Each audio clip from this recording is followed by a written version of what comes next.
Recent டைம்ல ஒரு news வந்துச்சு தெரியுமா? வந்து ஒரு கவர்மெண்ட் பஸ் வந்து ஒரு மாணவிக்கு வந்து நிக்காம அப்படியே போயிட்டு இருந்துச்சு. அந்த மாணவி என்ன பண்ணா, ஓடி போயிட்டு அன்னைக்கு எக்ஸாமு. ஓடி போய் ஏறுற அளவுக்கு அந்த வீடியோலாம் வைரல் ஆச்சு.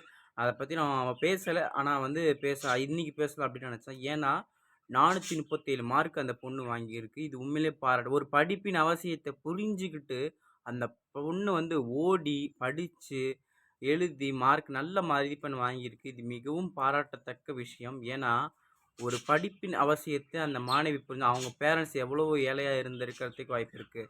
அதாவது வந்து ஒரு படிப்பின் அவசியத்த தெரிஞ்சு ஓடுறாங்க அப்டின்னா, ஒரு பையனா இருந்தா வச்சுக்கோங்களேன், மிஸ் இந்த மாரி வந்து பஸ் லேட் ஆயிருச்சு அப்டின்னு சொல்லிட்டு போயிருப்பான். ஆனா எல்லா பசங்களையும் நம்ம சொல்லிட முடியாது. சில பொண்ணுங்களும் அப்டி பண்றாங்க, சில பசங்களும் அப்டி பண்றாங்க.